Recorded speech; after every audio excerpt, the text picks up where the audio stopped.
उसको up to date रखना है। अभी हम लोग इसमें कुछ सर्कुलर्स भी जारी कर रहे हैं कि जैसे स्टाफ का डेटा है उसको आपको हर बार आपका जो पे मैनेजर से पे बिल बनता है उसके साथ वो कॉपी संलग्न करनी होगी, और पे मैनेजर में जो जिन एम्प्लॉयज की एंट्री है और जो आपके शाला दर्पण पे एंट्री है वो मैच करने पर ही उन्हीं एम्प्लॉयज की सैलरी मिल ट्रेजरी भी सैलरी बिल पास करेगा ट्रेजरी, जिस पर कि जो दोनों ही सिस्टम में उपलब्ध हैं और जो उनसे मैच करते हैं। अगर जो लोगों के एक जगह नाम है दूसरी जगह नहीं है उनका फिर सैलरी बिल तब तक पास नहीं होगा जब तक कि वो एक रूपता नहीं रहे। तो उसको भी हम लोग अभी इससे पे मैनेजर से भी लिंक कर रहे हैं। साथ ही आपको पे मैनेजर के जब सैलरी बिल बनेगा तो संस्था प्रधान को एक सर्टिफिकेट भी देना पड़ेगा कि हमने अपने शाला दर्पण के सारे प्रपत्रों को अप टू डेट इसमें कर दिया है। तो समय समय पर आप उसको अप टू डेट करते रहें, और उसमें जो भी जैसे बिजली का कनेक्शन जहां नहीं है अब हो गया तो उसको अपडेट कर दें, इंटरनेट कनेक्शन नहीं था आपने इंटरनेट कनेक्शन ले लिया तो उसको अप टू डेट कर दें। तो जब भी कोई उसमें चेंज होता है उसको आप अप टू डेट करते रहें, बहुत आसानी से इसको अप टू डेट किया जा सकता है। साथ ही अभी डेटा फेडिंग में कुछ विद्यालयों में एरर्स देखने को मिली हैं। डायरेक्टरेट के स्तर से अभियान चलाकर ये काम किया जा रहा है उसको करेक्शन करने का, और मैंने ये पाया कि ये सारा काम चूंकि शाला के स्तर पे होना है इसलिए आज हम लोगों ने आपकी एक डिटेल्ड कॉम्प्रिहेंसिव वर्कशॉप रखी है ताकि हम आप लोगों को ये बता सकें कि किस प्रकार की गलतियां देखी जा रही हैं और उसको कैसे आप लोग उसको सुधार कर सकते हो। तो आज की जो ट्रेनिंग है वो प्राइमरीली शाला दर्पण के संबंध में आपके संस्था प्रधानों के लिए, आप लोग इसमें पूरा ध्यान से इसमें मनोयोग से सारी चीज़ों को समझें, और ये डेटा की प्योरिटी बहुत ज़रूरी है क्योंकि हम इसी डेटा के आधार पे अब आपकी सारी सूचनाएं लेंगे। नामांकन की सूचना आप कुछ भी दोगे वो मानी नहीं जाएगी, केवल वही मानी जाएगी जो बच्चे आपने फीड किए हैं, क्योंकि उसमें हमारे को ये पता है कि आप पेरेंट्स का नाम उनके सेल नंबर वगैरह फीड करते हो, तो हम ये मानते हैं कि वो ऑथेंटिकेटेड डेटा है और उसी के संख्या के आधार पर हम आपका नामांकन मानेंगे।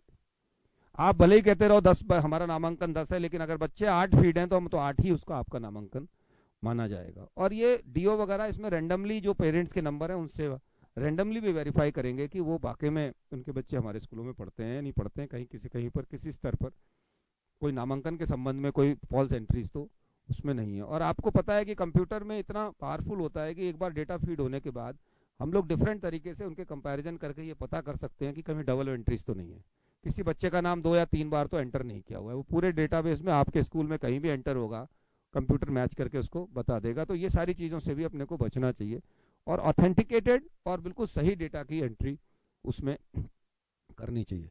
ये डेटा एंट्री का काम लगभग पूर्ण हो गया है, अब आप लोगों को केवल करेक्शन का काम करना है, और मेरी आशा है कि अगले 31 तारीख तक यानी अगले 2-3 दिन में आप अपना डेटा देख के उसको बिल्कुल एब्सोल्युटली करेक्ट कर देंगे। और उस संबंध में आपको कोई मदद की आवश्यकता हो, आपके POICT हैं उनसे पूछ सकते हैं, आप राज्य कार्यालय में हमारे लोग हैं उनसे भी उसमें पूछताछ करके अपना क्लैरिफिकेशन ले सकते हैं। एक बार ये डेटा स्टूडेंट का डेटा और ये क्या कहते हैं स्टाफ का डेटा एक बार फीड होने के बाद फिर हम आपके प्रोसेसेस को ऑटोमेट कर देंगे, यानी कि एक बार डेटा आपका स्कूल का पूरा ऑथेंटिकेटेड होकर फीड होने के बाद फिर ज्वाइनिंग और रिलीविंग जो होगी किसी भी टीचर की वो शाला दर्पण पोर्टल के माध्यम से ही होगी।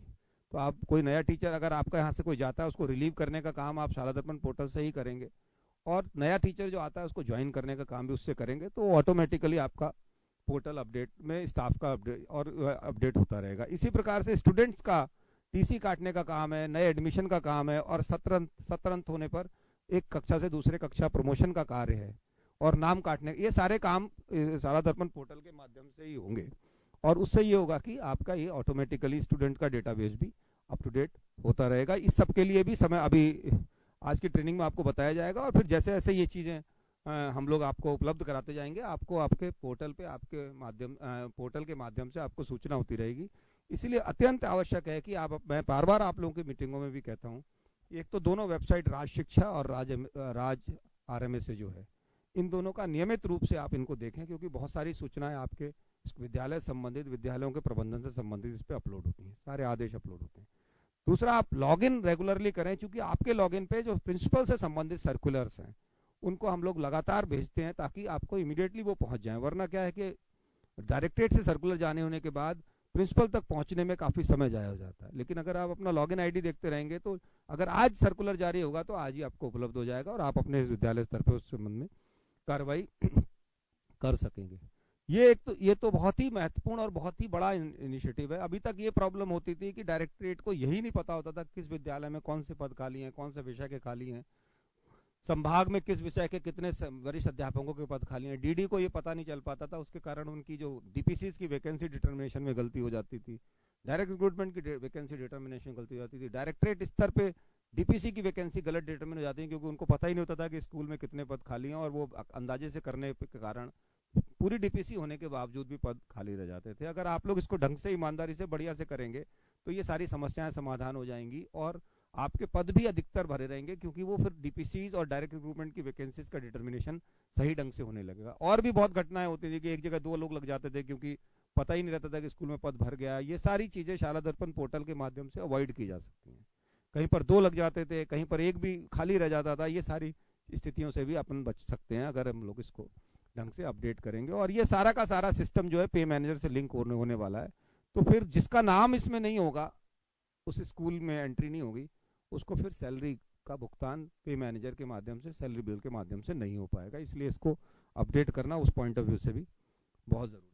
तो एक तो ये आप बहुत ही ध्यान से आप लोग आज इस बात को सुने, और अगले, मैं समझता हूँ अगले आगे 2-3 दिन में अपने अपने जो भी आपने फॉर्मेट्स डाले हैं उसमें प्रिंटिंग की फैसिलिटी, आप उनको प्रिंट करिए, प्रिंट आउट लीजिए, चेक करिए अपने रिकॉर्ड से, कोई गलती है उसको सही करिए, दोबारा से पोर्टल पर जाके उसको सही करिए, और फिर आप संतुष्ट हो जाइए कि आपके विद्यालय से संबंधित सारे के सारे फॉर्मेट वही स्थिति में, जो ग्राउंड पे स्थिति है उसी हिसाब से उसको रिफ्लेक्ट कर रहे हैं, उसमें कोई त्रुटि नहीं है। इसके क्योंकि अब आप सब लोग आज इकट्ठे हुए हैं तो मैं 2-3 चीजें और बताना चाहूंगा। एक, विकास कोष और छात्र कोष की राशि के उपयोग के संबंध में बहुत समय से हम लोग लगातार डायरेक्शंस निकाल रहे हैं। बहुत सारी जगह प्रिंसिपल्स ने इसका सदुपयोग करके विद्यालयों में स्थिति को सुधारा है, बहुत सारे विद्यालय इसमें इंप्रूव हुए हैं। फिर भी काफी सारे विद्यालयों में देखने में आया कि इसमें काफी राशि अभी भी पड़ी हुई है, और विद्यालय में आवश्यकता भी है, लेकिन कहीं कहीं पर प्रिंसिपल साहिबान इसका उपयोग नहीं कर रहे हैं। मैं इसमें सिर्फ इतना ही कहना चाहूंगा कि काफी लगभग 4-6 महीने से हम लोग लगातार इस बात को कह रहे हैं।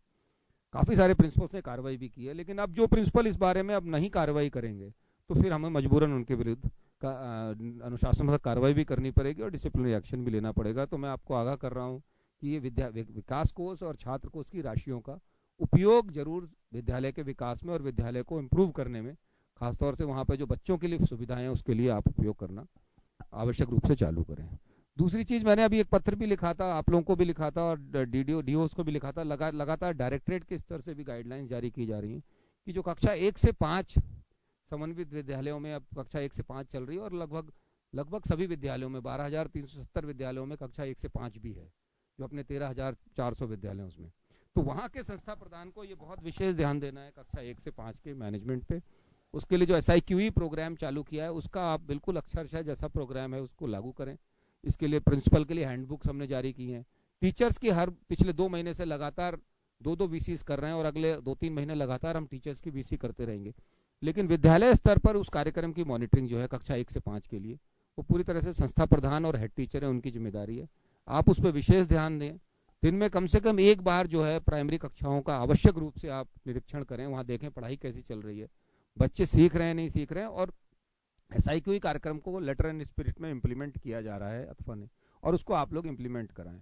उसमें कोई भी तकनीकी रूप से समस्या आती है तो आपके KRPs हैं, उनके आप संपर्क कर सकते हैं, उनको एक दिन के लिए भ्रमण पे बुला सकते हैं, या फिर आप स्वयं जहां पर अच्छा चल रहा है प्रोग्राम वहां जाके आप जाके भी अपना सीख सकते हैं। और आपकी जो मंथली मीटिंग होती है ब्लॉक लेवल पे, उसमें आपके DSF और KRPs वगैरह आते हैं, उनके माध्यम से भी आप अपनी समस्याओं का समाधान करा सकते हैं। लेकिन इस कार्यक्रम को अपने को स्कूलों में लेटर एंड स्पिरिट में अक्षरशः जैसा है वैसा लागू करना है।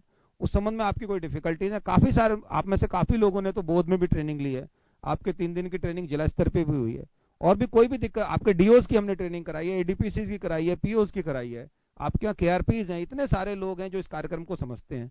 आप उनसे अपनी समस्याओं का समाधान करा के स्कूल के अंदर अक्षरशः इसको लागू करें। तो मैं ये 2-3 बातें कहना चाह रहा था, ये 3-4 बातें बहुत ही इंपॉर्टेंट हैं। और स्कूल कैसा होगा, मैं हमेशा कहता हूँ, वो संस्था प्रधान की उसकी खुद की कमिटमेंट और उसकी खुद की स्कूल के प्रति जो भावना है उस पर निर्भर करता है। और संस्था प्रधान जहाँ बहुत अच्छा काम कर रहे हैं, वो स्कूल बहुत अच्छे चल रहे हैं, वहाँ नामांकन भी अपने आप बहुत तेजी से बढ़ रहा है।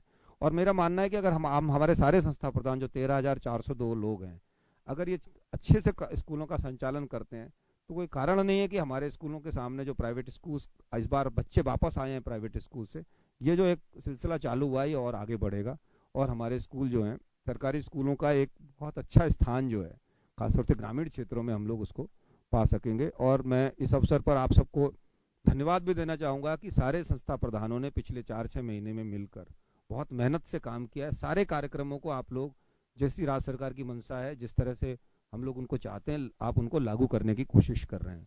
मैं ऐसा करता हूं कि आपकी जो ये भावना है वो अब बनी रहेगी। और अब क्योंकि अब आज मैं समझता हूं कि इस साल में तो अंतिम बार ही हम लोग आपसे बात कर रहे हैं, अगली वीसी हो सकता है कि अगले नए 2016 में होगी। तो मैं आप सबको अपनी ओर से नए वर्ष की भी शुभकामनाएं देता हूं और आशा करता हूं कि इसी स्पिरिट और इसी मूवमेंट के साथ हम सब लोग अगले वर्ष में भी शिक्षा विभाग के, खासतौर से माध्यमिक शिक्षा के जो विद्यालय हैं, इनके सुधार में, इनके इम्प्रूवमेंट में और कार्य करते रहेंगे। और जो 40 लाख बच्चे, हम लोग को ये सोचना चाहिए कि हमारे स्कूलों में 40 लाख बच्चे अभी पढ़ रहे हैं, उन 40 लाख बच्चों का भविष्य हम सब के हाथ में, मेरे हाथ में, आपके हाथ में और आपके जो अध्यापक गण हैं उनके हाथ में है। तो हम सब मिलके उन 40 लाख बच्चों के भविष्य को और अच्छा करने के लिए सब मिलके काम करेंगे, ऐसा मेरा आप लोगों से अपेक्षा है, मानना है। हम सभी मिलके उसके लिए काम करेंगे और अभी भी हम लोग बहुत अच्छे से इसको काम कर रहे हैं, इस काम को हम लोग आगे बढ़ाएंगे।